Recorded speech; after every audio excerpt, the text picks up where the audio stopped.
1216년 칭기즈칸은 금나라 정벌 도중 잠시 몽골 초원으로 돌아왔습니다. 이때 그가 초원을 오래 비워서였는지 몇몇 부족의 잔당들이 제국을 이탈하려는 정황을 포착하게 됩니다. 칭기즈칸은 수부타이를 보내 이를 진압하도록 했습니다. 사실 말이 잔당이지 숲에 틀어박혀 항전했던 부족도 있었기 때문에 대규모 작전 활동을 펼치기도 했습니다. 한편 칭기즈칸은 서역과의 교역을 위해 실크로드 건너편 호라즘이란 나라에 사신단 파견을 준비합니다. 몽골 제국 내의 유력자들에게 휘하에 있는 사람을 보내게 했고 여기에 실크로드를 오가던 상인들을 더해 사신단을 꾸리기 시작했습니다. 그런데 이때 몽골 바로 옆에 있던 나라인 서요에서 어떤 지방 영주가 칭기즈칸의 구원을 요청합니다. 서요는 과거 거란족의 요나라가 금나라에 의해 멸망했을 당시 황족이었던 야율대석이 유민들을 이끌고 세운 나라입니다. 서쪽으로 이동해 정착한 그들의 세력은 소수였지만 이미 한 차례 대제국을 세운 강한 민족이었던 만큼 다수의 무슬림 토착민들을 정복해 큰 세력을 이뤘습니다. 몸집이 커지고 나서부터는 당시 중동의 패권 국가인 셀주크 제국과 대립해 그들을 크게 격파하기도 했고 셀주크 제국이 무너지고 그 근방을 차지한 호라즘과도 대립했죠. 또한 실크로드의 한가운데를 떡하니 차지하고 있던 덕에 교역에도 유리해 많은 부를 축적했습니다. 하지만 몽골이 금나라를 공격할 때쯤의 서요는 과거의 셀주크 제국을 패퇴시킨 그 전성기의 서요가 아니었습니다.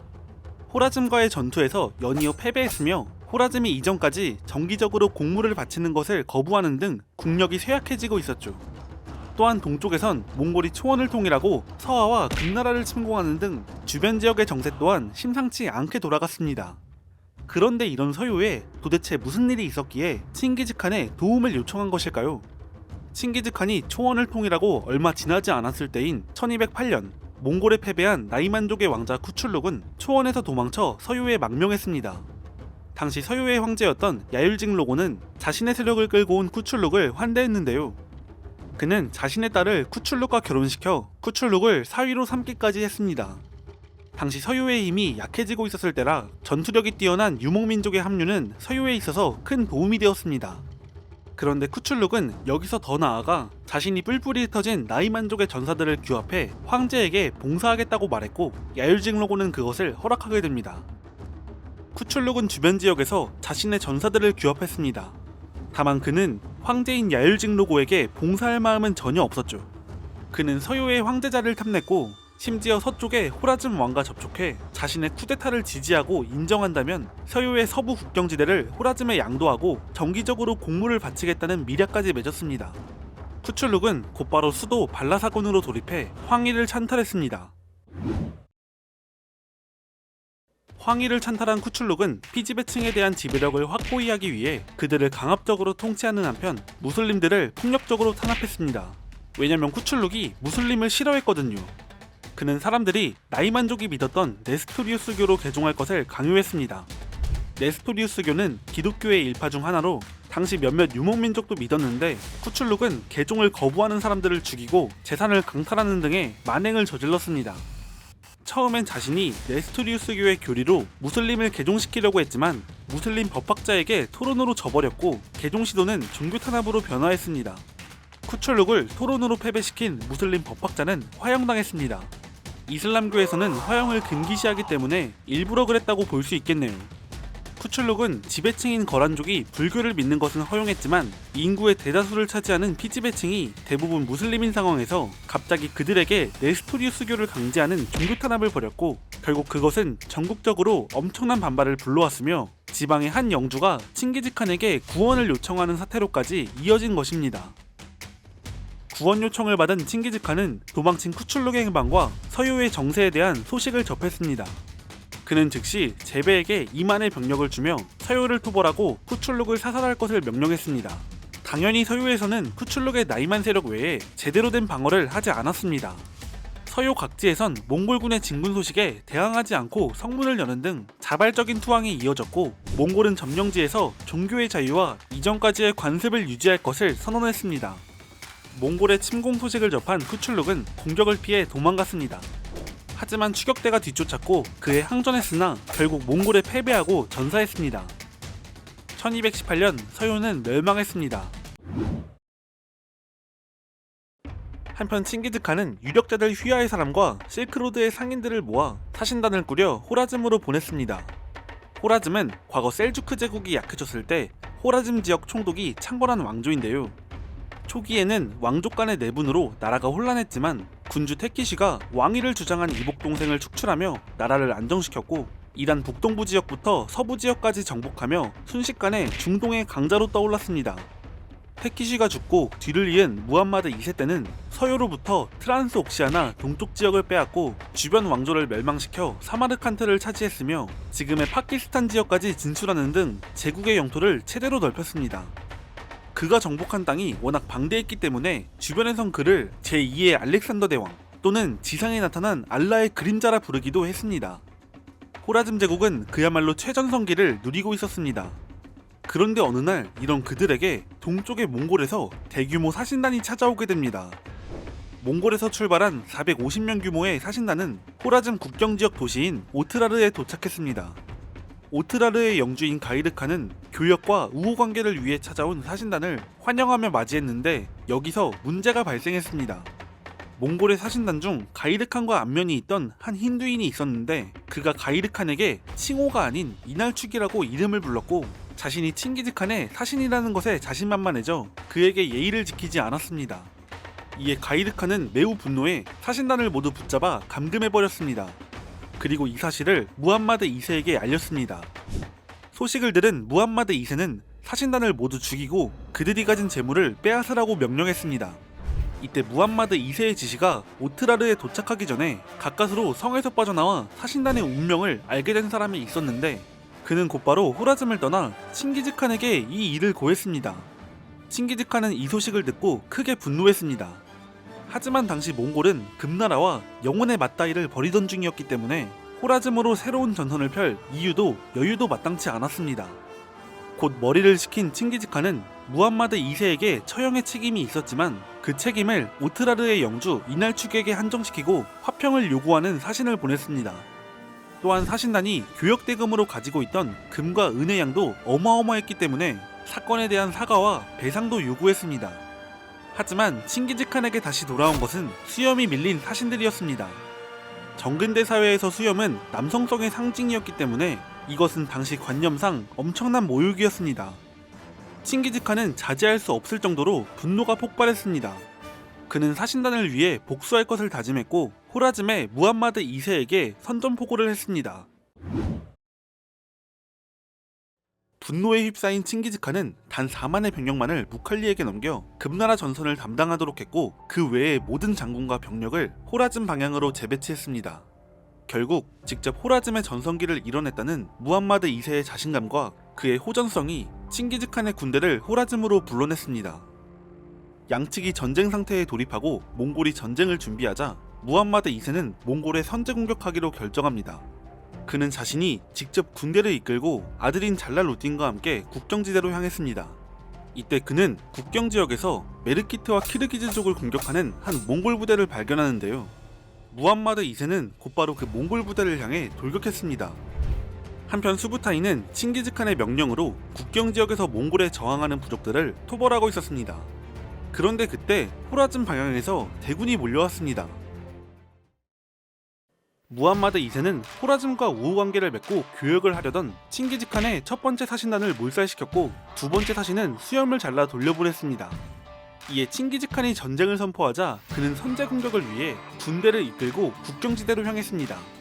무함마드 2세는 이미 자기 손으로 주변국들을 정복했으며 직접 호라즘의 전성기를 이룬 만큼 전쟁에는 자신이 있었습니다. 이때 몽골 방향의 국경지대까지 진출한 그들은 킬리강 근처에서 한 몽골 부대를 발견하는데요. 무함마드 2세는 곧바로 그들을 향해 돌격했습니다. 국경지역에서 키르기즈족과 메르키트족 잔당 등을 토벌하던 수부타이의 부대는 멀리서 공격해오는 호라즘군을 발견했습니다. 수부타이는 우선 군을 후방으로 물러나게 했고 호라즘군으로 전가를 보냈습니다. 그 내용은 이렇습니다. 우린 칭기즈칸으로부터 호라즘과 전쟁하라는 허락을 받지 못했다. 우린 다른 일로 온 것이다. 하지만 호전적이었던 무함마드 2세는 그 말을 무시해버립니다. 그는 다시 일방적으로 몽골군을 향해 공격했습니다. 이렇게 되자 수부타이도 더 이상 싸움을 피할 수만은 없게 되었습니다. 무함마드 2세와 수부타이는 서로를 향해 돌격했고 양측은 곧바로 전투에 돌입했습니다. 그런데 전투 중 어느 순간 수부타이의 일부 부대가 호라즘의 중군을 향해 돌격해 파고들었고 이에 호라즘 중군이 무너지며 무함마드 2세를 순식간에 포위하게 됩니다. 무함마드 2세와 수부타이의 전투에 대해서 전투 규모에 대한 정확한 기록은 없지만 아마 국왕이 직접 군을 이끌고 온 만큼 무함마드 2세의 군 규모는 컸을 것이고 수부타이는 목적이 잔당포벌인 만큼 무함마드 2세에 비하면 군 규모가 적었을 것입니다. 숫자에서부터 차이나는 상황에서 수부타이의 이런 계책은 호라즘군에겐 매우 치명적이었습니다. 그런데 무함마드 2세를 포위한 이때 무함마드 2세가 몽골과의 첫 전투부터 몽골의 명장 수부타이를 만났듯 수부타이도 상당히 골치 아픈 상대를 마주하게 됩니다. 무함마드 2세가 붙잡혀 포로가 될 상황에 놓이자 그때 그의 아들 잘랄우딘이 그곳에 난입했습니다. 그는 파고들어온 몽골군을 막아냈고 아버지를 사지에서 빼냈습니다. 잘랄우딘은 수부타이를 상대로 아버지 대신 군을 이끌며 계속 싸웠고 수부타이 역시 호라즘보다 적은 규모의 군대로 계속해서 전투를 벌였습니다. 양측은 해가 질 때까지 싸웠지만 결국 서로 별다른 이득 없이 회군했습니다. 수도 사마르칸트로 돌아온 호라즘의 술탄 무함마드 2세는 큰 충격에 빠졌습니다. 이미 수차례 전쟁을 겪었던 그가 당혹감을 느낄 정도로 몽골군의 위력은 강력했습니다. 자신이 처한 상황에 그의 낯빛은 어두워졌지만 이미 후회해봐도 더 이상 돌이킬 수 없었습니다. 술탄은 우선 주요 도시에 군대를 배치했고 공격에 대비하도록 했습니다. 또한 나라의 중심들을 모아 전쟁에 대처하기 위한 방도를 협의했습니다.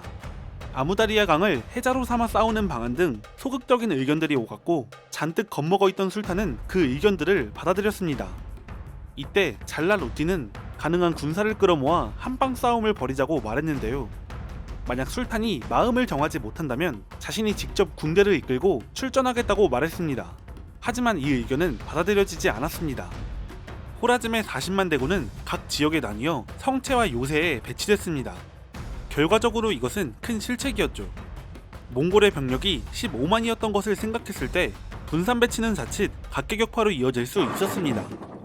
또한 잘라루딘의 의견도 위험한 계책이었습니다. 호라즘은 신생제국인 만큼 내부에서 반란이 일어날 여지도 충분했고 애초에 지배층에서도 내분이 심했기 때문에 한 사람에게 모든 군대를 맡길 수도 없었습니다. 1219년 여름 몽골군이 이르티시강 상류에서 집결했습니다. 이때 몽골군 병력은 약 15만 정도로 호라즘군의 40만 병력에 비하면 수적으로 크게 열세였습니다. 하지만 무함마드가 군대를 분산 배치했기 때문에 각 지점에서는 어떻게 될지 몰랐습니다. 몽골군은 먼저 차가타이와 오고타이가 군을 이끌고 국경 도시인 오트라르를 포위했습니다. 오트라르는 몽골 사신단을 몰살시킨 이날축이 있는 곳으로 꽤 많은 병력이 있었습니다. 하지만 공성전이 길어지자 결국 오트라르 주민들은 항복했고 이날축은 자신이 죽을 것이라고 생각해 2만 명의 병사와 성체에서 버티고 도망치는 등 끝까지 저항했지만 몽골군에 붙잡혀 처형당했습니다.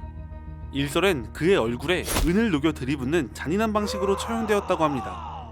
오트라르를 정복한 몽골군은 주민들을 모두 도시 밖으로 몰아낸 뒤 도시를 약탈했습니다.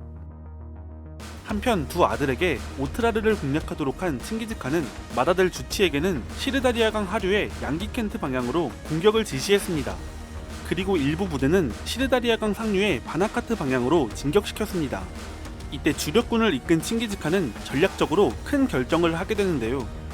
호라즘의 수도 사마르칸트를 공격하려면 바나카트 방향으로 보낸 군대와 같이 가야 했지만 그곳으로 갈 경우 수도를 보호하기 위한 여러 성체와 요새를 거쳐야 했기 때문에 호라즘의 저항이 거셀 것이라고 생각했습니다. 그는 무함마드 2세가 만들어 놓은 전선을 정면으로 돌파하는 것이 아니라 우회하기로 결정합니다. 그것도 사막을 우회하기로 결정합니다. 트란스옥시아나 지방엔 키즐쿰이라는 커다란 사막이 있는데요. 이곳은 인근 지역에 거주하는 유목민조차도 생존이 어려워 선호하지 않는 곳이었습니다. 칭기즈칸은 주력군을 이끌고 사막으로 향했습니다. 그의 군대에는 툴루이가 함께했으며 수부타이가 그의 참모장이었습니다. 물론 칭기즈칸이 아무 대비 없이 사막으로 향한 것은 아니었습니다. 사전에 첩보원을 통해 오아시스로 이어지는 길을 알고 있다는 길잡이를 찾아냈고 그를 포섭했습니다. 그렇게 사람이 다닐 만한 곳이 절대 아닌 길 없는 사막을 약 480km 행군한 끝에 칭기즈칸의 주력군은 무사히 키질쿰 사막을 통과할 수 있었습니다. 칭기즈칸이 막 사막으로 떠났을 때 제베가 페르가나 분지에 나타났습니다. 이에 무함마드 2세의 관심은 온통 사르다리아강 상류로 집중됐는데 그는 위험을 느끼고 사마르칸트에 병력을 더 충원했습니다. 그런데 얼마 후 분명 사마르칸트를 거쳐야 도달할 수 있는 후방 지역에 갑자기 몽골군이 나타났습니다. 후방 도시인 부하라는 순식간에 포위됐고 사마르칸트는 아직 잠재 병력이 남아있던 우르겐지 쪽 도시들과 단절됐습니다. 이런 와중에 주치의 군대는 젠드를 함락하고 양기켄트를 거쳐 아무다리아강 하류를 향해 진군했고 시르다리아강 상류로 향한 몽골군은 바나카트를 점령했습니다. 몽골군은 주요 도시들을 공략하며 점점 사마르칸트를 조여왔습니다. 몽골군은 도시를 약탈할 때 어느 정도 규칙이 있었습니다. 그들은 금나라와 오랜 기간 전쟁을 거치며 요새화된 도시를 점령하는 법이나 주민들을 다루는 법을 배웠으며 약탈을 효율적으로 하는 방법도 익혔습니다. 먼저 도시를 포위하면 전가를 보냈는데 복종하면 살려주지만 저항하는 자는 모두 죽이겠다는 협박이 담긴 전갈이었습니다. 그 후 도시를 함락하면 약탈 전 비슷한 절차를 밟았습니다. 먼저 도시 수비대를 모두 죽였습니다. 기병에 의존한 몽골군은 성벽 방어를 하도록 훈련받은 보병이 전혀 필요가 없었습니다. 또한 몽골군이 계속해서 호라즘 전역으로 진군한다면 분명 점령한 도시는 돌아갈 때 거쳐가야 하는데 집으로 돌아가는 길을 적이었던 사람들이 막고 있는 것을 원치 않았습니다. 그들은 초원으로 돌아가는 길을 안전하게 열어두고 싶어 했습니다. 그 다음 도시에 사무관을 보내 민간인을 분류했습니다.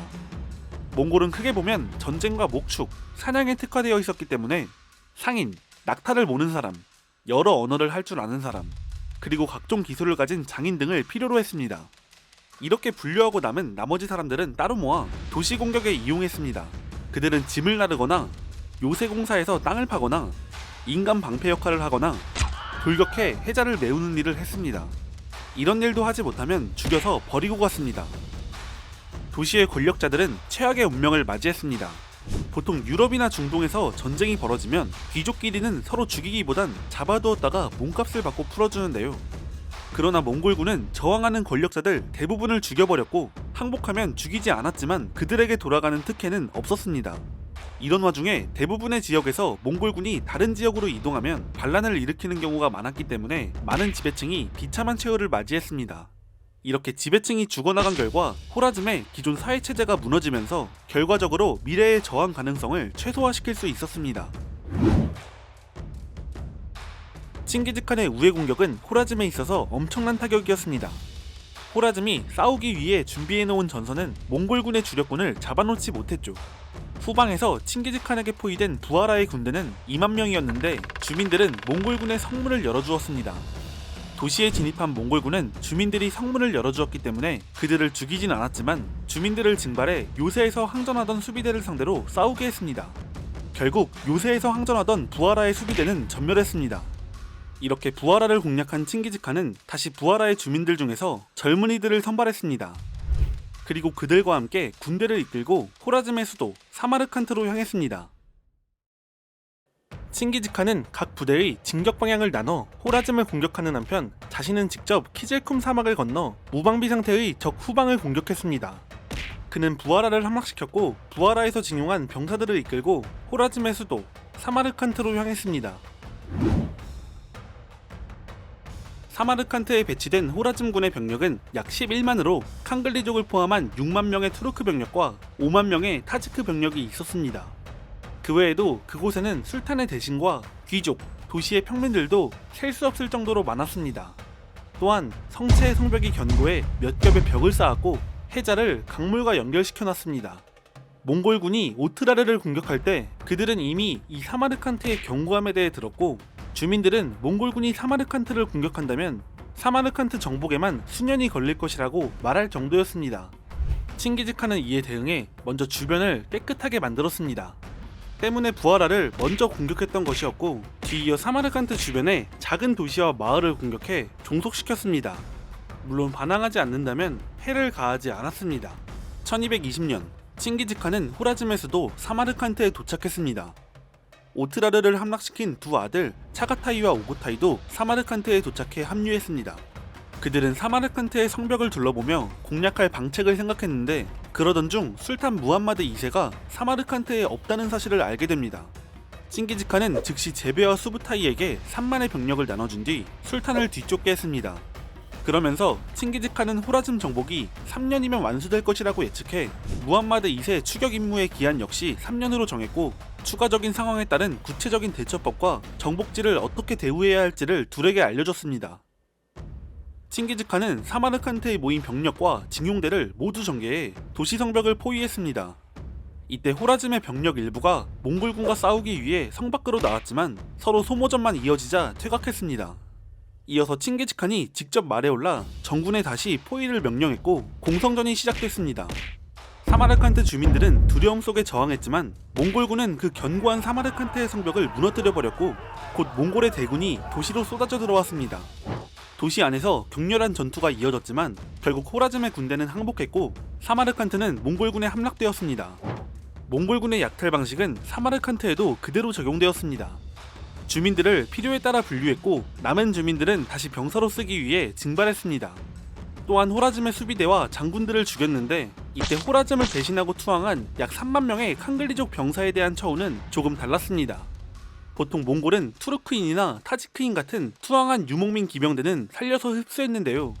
칭기즈칸은 호라즘의 정예 기병이기도 한 이 칸글리족 병사들을 다시 배신할 위험이 있다는 이유로 모두 학살했습니다.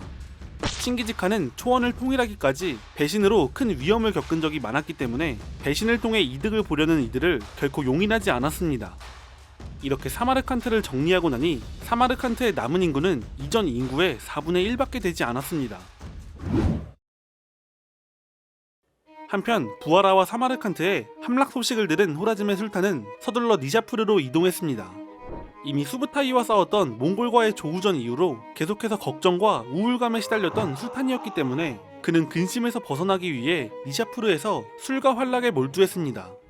제베와 수부타이는 칭기즈칸의 명에 따라 서둘러 호라즘의 술탄을 쫓았습니다. 그들은 술탄의 정보를 수집하며 이동했는데 먼저 사마르칸트 남쪽에 있는 바르로 향했습니다. 그곳의 주민들은 몽골군에 성문을 열어주었고 제베와 수부타이는 그곳을 관리할 다루가치 한 명을 남겨두고 길 안내를 얻어 곧바로 다시 서쪽에 있는 자바로 향했습니다. 하지만 자바는 조금 달랐습니다. 자바의 주민들은 몽골군에게 성문을 열어주지 않았죠. 제베와 수부타이는 갈 길이 멀었기 때문에 그냥 지나치기로 결정하고 근처에 있는 큰 도시인 니샤푸르로 향하려고 했습니다. 그때 자바의 주민들이 북을 치면서 떠나려는 몽골군을 욕했습니다. 자바는 4일 만에 점령됐고 몽골군은 잡히는 모든 사람을 죽였습니다. 더 이상 시간을 지체할 만한 여유가 없었기 때문에 약탈물 중 무거운 짐은 모두 태우고 부순 뒤 계속해서 니샤푸르로 이동했습니다. 제베와 수부타이는 이동 중 도시에 도착하면 머물지 않고 현지에서 보급만 조달하며 끊임없이 추격했습니다. 추격 중 항복한 도시에는 다루가치를 남겨 관리하게 했으며 저항하는 도시는 초토화시켰습니다. 니샤푸르에서 술로 하루하루를 보내던 술탄은 어느 날 제베와 수부타이가 몽골군을 이끌고 추격 중이라는 정보를 듣게 됩니다. 그리고 그들이 이미 니샤푸르 근처까지 왔다는 정보도 말이죠. 그는 즉시 이스파라인으로 도망쳤는데 먼저 자신의 가족들을 다른 곳으로 보냈습니다. 그런 뒤 우선 하마단 지방에 있는 카룬 성체로 향했습니다. 제베와 수부타이는 니샤푸르에 도착했습니다. 그곳에서 주민들에게 식량과 사료를 요구했는데 주민들은 몽골에 복속하며 보급을 도왔습니다. 여기서 제베와 수부타이는 술탄의 정보를 얻기 위해 군을 나눠서 이동하기로 결정했습니다. 수부타이는 먼저 동쪽으로 이동해 저항하는 투스를 초토화시키고 라다칸 초원으로 이동해 다루가치를 남겼으며 하부샨을 파괴하고 이스파라인을 거쳐 담간으로 이동했습니다. 담간의 주민들은 도시 인근에 있는 산에 지어진 요새인 기르드쿠우라는 곳으로 도망쳤습니다. 수부타이는 담간과 샘난을 초토화시키고 라이로 향했습니다. 제베는 니샤푸르에서 카스피해 근처 마잔다란 지방으로 이동해 사타라바드와 아무를 초토화시키고 라이로 향했습니다. 그들은 술탄의 소식을 쫓으며 밤낮 없이 진격했습니다. 한편 술탄은 정찰대의 보고로 몽골군이 인근 지역까지 추격해왔다는 것을 알게 되었는데요. 곧 제베와 수부타이의 부대가 라이를 초토화시켰다는 소식을 들었고 그는 곧바로 카룬 성체에서 나와 마잔다란 지방을 향해 도망쳤습니다. 몽골군은 카룬 성체를 공격했으나 이미 늦은 뒤였죠. 몽골군의 추격 소식에 술탄과 함께하던 여러 귀족들도 뿔뿔이 흩어졌기 때문에 술탄은 남은 것 하나 없이 극도로 궁핍한 상태로 도주했습니다. 어딘가 하루만 묵어도 몽골군이 금방까지 추격해왔기 때문에 술탄은 매우 피폐해진 상태였습니다. 마잔다란 지방에 도착한 술탄은 몸을 숨기기 위해 아베스쿤의 작은 섬으로 들어갔습니다. 술탄은 한동안 그곳에서 머물렀는데 엄청난 거리를 끊임없이 도망쳤기 때문인지 몸이 쇠약해질 대로 쇠약해졌고 결국 그는 추격의 공포와 피로 속에서 쓸쓸히 사망했습니다. 사마르칸트를 함락시킨 칭기즈칸은 계속해서 호라즘 정벌을 이어갔습니다. 우선 그는 호라즘의 옛 수도인 우르겐치 방향으로 아들 셋, 주치, 차가타이, 오고타이를 보냈고 자신은 막내 툴루이와 함께 남쪽으로 진격했습니다. 우르겐치가 있는 지역을 호라즘 지역이라고 불렀는데 칭기즈칸의 아들들은 대군을 이끌고 호라즘 지역의 여러 도시를 점령한 뒤 우르겐치를 포위했습니다. 인근 지역을 정복하고 그곳에서 증발해온 병사들이 속속 우르겐치에 도착하자 본격적으로 공략을 시도했습니다. 먼저 그들은 증발한 병사들을 돌격시켜 이틀 만에 해자를 메웠습니다. 그리고 시내로 이어지는 강물을 끊어버리려고 했는데 이때 우르겐치 병사들의 습격을 받아 몽골군 3,000명이 죽게 됩니다. 이런 와중에 지휘관인 주치와 차가타이가 다투자 우르겐치 공략은 점점 힘들어져만 갔습니다. 사실 장남 주치와 차남 차가타이는 예전부터 사이가 좋지 않았습니다. 과거 칭기즈칸이 초원을 통일하기 위해 동분서주하고 있을 당시 칭기즈칸의 부인인 보르테 카툰이 메르키트족에 납치되는 사건이 있었는데요. 칭기즈칸이 부인을 구출했을 때 부인은 임신한 상태였습니다. 칭기즈칸의 아이인지 확실하지 않은 상태에서 이후 출산한 자식이 장남 주치였는데 칭기즈칸은 주치를 자신의 아들로 인정했지만 주변에서는 메르키트족의 핏줄이라며 정통성에 대한 문제가 계속해서 제기되었습니다. 특히 차남 차가타이는 주치의 혈통을 꾸준히 문제 삼았고 이에 칭기즈칸이 주치의 혈통을 문제 삼는 것을 공식적으로 금지시킬 정도였습니다. 이렇게 사이가 좋지 않은 둘이 우르겐치라는 중요한 전장에서 다투며 공략을 지연시켰고 병사들까지 죽게 했다는 소식이 들리자 칭기즈칸은 이것을 듣고는 매우 분노했습니다. 칭기즈칸은 형제 중 막내 동생인 툴루이를 우르겐치 공략전에 지휘관으로 파견했습니다. 툴루이는 칭기즈칸의 자식들 중에 가장 지혜로웠으며 인망이 좋은 편이었는데요. 툴루이는 우르겐치로 향했고 그곳에 도착하자마자 며칠 동안 매일 주치와 차가타이에게 번갈아 찾아가며 기분을 풀어주었습니다. 그는 결국 주치와 차가타이를 화해시켜 다시 우르겐치를 공략했습니다. 재공략한 지 일주일 만에 도시 전체가 함락됐고 주민들 중 포로로 잡은 사람들 외에 나머지 모든 사람을 처형했으며 남은 것들을 모두 파괴했습니다. 호라즘의 본거지이자 핵심 지역인 트란스 옥시아나 지역은 이렇게 몽골군에 의해 완전히 초토화됐습니다. 칭기즈칸의 세 아들이 우르겐치 방향으로 향했을 때 칭기즈칸은 남쪽, 지금의 아프가니스탄 방향으로 진격했는데요. 그는 툴루이를 시켜 나으샤부를 공격하게 했고 본인은 아무다리아강과 접한 티르미드를 공략했습니다. 그는 저항하는 티르미드의 주민을 모두 죽였고 슈만 등 아무다리아강 이북 지역을 평정했습니다. 이어서 그는 남쪽으로 도하해 그 지역의 가장 큰 도시인 바르를 공격했는데 여기선 이전과 다르게 항복한 주민들을 모두 죽였습니다. 칭기즈칸은 근처 여러 도시를 공격하고 바미안 계곡에 있는 누스라트쿠우 성체를 공격했습니다. 이곳의 저항은 의외로 상당히 격해 7개월 동안이나 공략하지 못했고 칭기즈칸은 툴루이를 불러들였습니다. 툴루이는 칭기즈칸의 명령을 듣고 누스라트쿠우 성체로 향했는데 가는 길에 헤라트를 복속시키고 그 근방을 장악했습니다.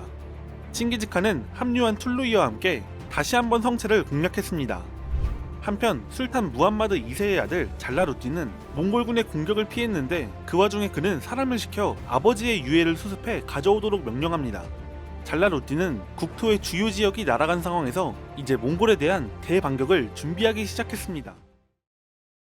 호라즘의 수도를 점령하고 그 일대 도시들을 초토화시킨 칭기즈칸은 계속해서 호라즘 전역을 공격했습니다. 한편 호라즘의 술탄 무함마드 2세는 제베와 수부타이의 추격으로부터 도망치던 중 사망했고 술탄의 아들 잘라루띠는 몽골을 향한 반격을 준비합니다. 죽은 아버지의 뼈를 수습한 잘라루띠는 호라즘의 새로운 술탄에 올랐습니다. 본래 잘라루띠의 아버지는 그가 아닌 다른 왕자를 후계자로 삼았었는데 죽기 전에 그를 폐위하고 잘라루띠를 후계자로 삼았다고 합니다. 물론 이게 진실인지는 알 수 없죠. 잘라루띠는 남부의 도시 가즈니로 이동했고 그곳에서 무너진 군세를 수습하고 재규합하기 시작했습니다. 한편 메르브를 다스리고 있던 술탄의 신하 칸 말릭은 급박하게 돌아가는 상황 속에서 술탄을 저버리고 칭기즈칸의 사신을 보내 항복했습니다.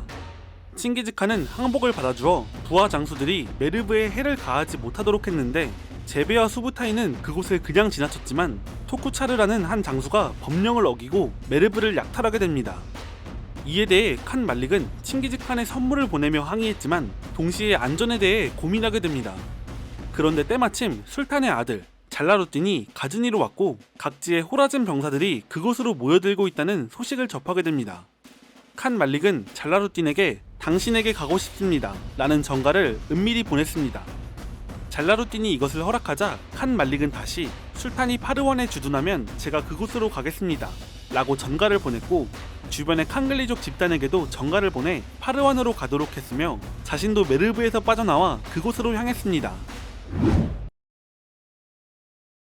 칭기즈칸은 호라즘 남쪽, 지금의 아프가니스탄 방향으로 진격하며 누스라트 쿠우라는 성체를 격파하고 계속해서 주변 지역 점령을 이어갔습니다. 누스라트 쿠우는 점령 이전에 약 7개월간 칭기즈칸의 군대에 끈질기게 저항했던 곳인데 칭기즈칸의 막내 아들 툴루이가 그곳에 합류해 함께 점령했습니다. 그런데 이때 점령 과정에서 차가타이의 아들이자 칭기즈칸의 가장 사랑하던 손자인 무투켄이 전사하게 됩니다. 칭기즈칸은 매우 분노했고 그곳에 살아있는 모든 것, 인간과 가축, 짐승 등을 가리지 않고 모두 죽이라고 명령했습니다. 또한 포로나 전리품을 취하지 말고 사막으로 만들어 인간이 살지 못하도록 하라고 말했습니다. 이후 사람들은 그곳을 황폐한 성체라는 뜻의 마우구르칸이라고 불렀습니다. 칭기즈칸은 그가 정복한 누스라트 쿠우 주변의 여러 도시들을 수월하게 정복하기 위해 시기쿠투쿠를 파견했습니다. 그에게 3만의 군대를 주었고 인근 도시를 최대한 많이 점령하고 도로를 수비하도록 명령했습니다. 시기쿠투쿠는 과거 칭기즈칸이 타타르족 원정 때 발견한 타타르족 고아였습니다. 당시 자식이 없던 칭기즈칸의 부인 보르테가 그를 거두었고 아들로 삼아 키웠습니다. 또한 칭기즈칸이 그의 재능을 알아보고 몽골족이 자신을 대신해 모든 송사를 판결하는 재판관에 임명했습니다. 그는 몽골에서 드문 행정 능력으로 칭기즈칸의 신임을 받았지만 전쟁 경험이 부족한 인물이었습니다. 그런데 이때 파견된 시기쿠투쿠에게 칸말릭이 칭기즈칸을 배신하고 자신의 추종자들과 함께 술탄 잘라루틴에게 갔다는 소식이 전해집니다. 시기쿠투쿠는 즉시 군대를 이끌고 그를 추격했습니다. 가즈니에서 호라즘군을 재규합하던 잘라루틴은 투르크멘족 장군 사이프 아딘 오그락이 병사들과 합류하는 등 어느 정도 규모를 갖췄고 칸 말릭의 소식에 파르완으로 향했습니다. 그곳에 도착한 그는 지역 내에 있는 몽골군과 싸워 몽골군 전초대 1000명을 죽였고 그들의 본대와 대치 상태에 들어갔습니다. 이 소식은 곧 시기쿠투쿠에게도 보고됐습니다. 시기쿠투쿠는 당시 칸 말릭을 쫓고 있었는데 곧 칸 말릭이 파르완에 진입해 잘라루틴과 합류했고 시기쿠투쿠도 그를 쫓다 파르완에 도착해 그 지역 몽골군과 합류했습니다. 칸 말릭의 군대와 칸글리족까지 흡수한 잘라루틴의 군대는 약 6만 명까지 불어났습니다.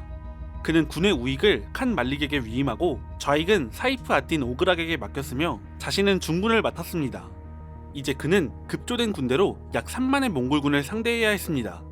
잘라루틴은 정군에게 말고삐를 단단히 잡고 용감하게 싸우라고 명령하며 전투를 벌였습니다.